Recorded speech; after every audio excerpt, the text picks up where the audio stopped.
আপনাদেরকে আরেকটা আশার কথা শোনাই, আমাদের কওমি আলেমদের অনেক লম্বা তালিকা, আলহামদুলিল্লাহ অনেক লম্বা কাফেলা হবে ইনশাআল্লাহ। এইটা আমাদের সংগঠন বুঝবে, কিন্তু আলহামদুলিল্লাহ আপনারা এটা দোয়া করবেন, বিশাল একটা কাফেলা ইনশাল্লাহ কওমি অঙ্গন থেকে আসবে। কারো বেশি সমালোচনাও না, কারো বেশি প্রশংসাও না, সব কিছুর মধ্যে আমাদের ভারসাম্য ঠিক রাখতে হবে। আর একটা বিষয় হচ্ছে, মোমেন হিসাবে আমরা অবশ্যই যিনি প্রশংসার দাবিদার তার প্রশংসা করব। তো আমি ইঙ্গিতমূলক একটা কথা বলবো, কে এবারত পড়তে পারে আর কে পারে না এই সাবজেক্টে আমরা যাব না, এই বিষয়ে আমরা যাব না, কারণ এই রকম দুর্বলতা সব জায়গার মধ্যেই আছে। এখন আমি যদি নাম উল্লেখ করে একটা শ্রেণীকে বলি এরা এবারত পড়তে পারে না, অবশ্যই তারা খাটো হবে। তো যাদেরকে আমি খুঁটা দিব এবারত পড়তে পারে না বলে, আমি তাদের সাথে আমি দাওয়াতি কাজ করব কেমনে?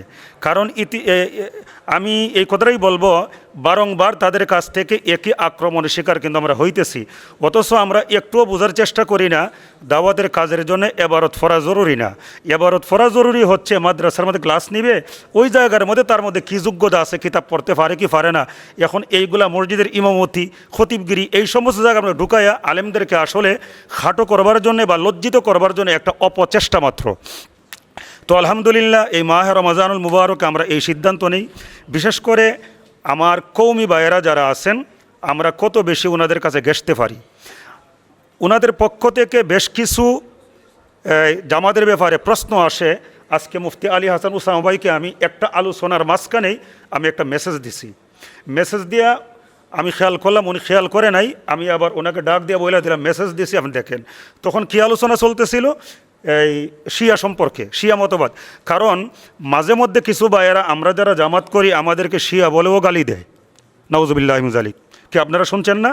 মানে বিভিন্নভাবে আমাদেরকে ঠেক দিতে দিতে মাঝে মধ্যে আমাদের শিয়াও টেক দিয়ে দেয়। তো আজকে উসামা ভাইকে আমি মেসেজ দিলাম, এখন শিয়া প্রসঙ্গে আলোচনা চলছে, গুরুত্বপূর্ণ আলোচনা, আপনি শোনেন, যদি এর মধ্যে কিছু বলার প্রয়োজন মনে করেন আপনি বলবেন।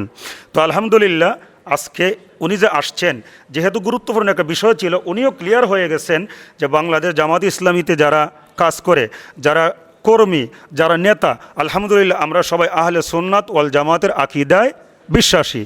এরপরেও ত্রুটি বিচ্যুতি সবার মধ্যেই আছে। হানাফি, শাফিঈ, মালিকি, হাম্বলি যত ইমামরা ছিলেন, যত ইমামের পন্থীরা ছিলেন, কার মধ্যে দুষ্ত্রুটি কম বেশ ছিল না? সবার মধ্যেই ছিল।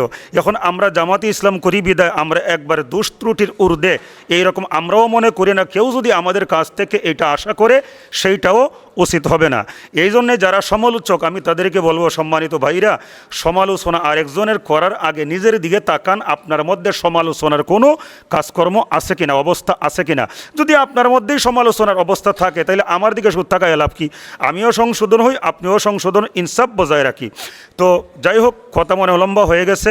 আমি সর্বশেষে এই কথাই বলবো, দাওয়াতি কাজ করব আন্তরিকতার সাথে, কারণ আমি একা একা জান্নাতে যাব এইটা চিন্তা করলে হবে না। যেহেতু জান্নাত বানাইছে মোমেনদের জন্যে, আমিও ইমানদার হতে চাই, আমার আরেকজন ভাইকেও মোমেন হওয়ার জন্যে তার কাছে ইমানের দাবিগুলো, ইমানের কথাগুলো পৌঁছায় দিব, ওনাকে সাথে নিয়ে আমি জান্নাতে যেতে চাই। তো এই জন্যে জামাত ইসলামের মধ্যে আসলে ওনারা জান্নাতের টিকিট বিতরণ করে, এই সমস্ত আলোচনা অনেক হয়ে গেছে, আর কোনো দরকার নাই। জান্নাতের টিকিট বিতরণ করা হয় না, নবী রাসূলগণ যেমন জাহান্নাম থেকে বাঁচাইবার জন্যে, জান্নাতের পথ প্রদর্শনের জন্য পৃথিবীর মধ্যে এসেছিলেন, সাহাবায়ে কেরামগণ একই কাজ করেছেন, আমরাও একই কাজ করব। কিভাবে জাহান্নাম থেকে মুক্তি লাভ করা যায় ওই পথটা মানুষকে জানিয়ে দিব, এবং কিভাবে জান্নাতবাসী হওয়া যায় এই পথটাই আমরা মানুষকে জানিয়ে দিব।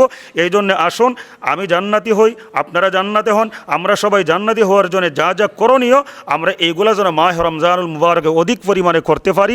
আল্লাহ সুবহানাহু ওয়া তাআলা আমাদের সেই তৌফিক দান করেন।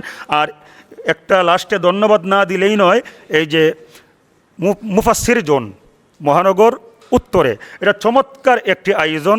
আমি যদিও সবসময় আসতে পারি না, শুরুর দিকে কয়েকবার এসেছিলাম, কিন্তু আমার অন্তরে সবসময় মুফাসসির জোনের প্রতি ভালোবাসা গেঁথে গেছে।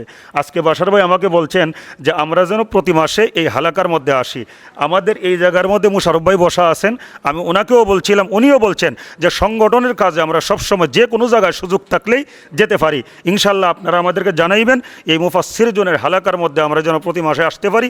আমি নিজে আসতে আগ্রহী। ওসামা ভাই আসবেন, ইউসুফ মাহমুদি ভাই আসবেন, এবং আলহামদুলিল্লাহ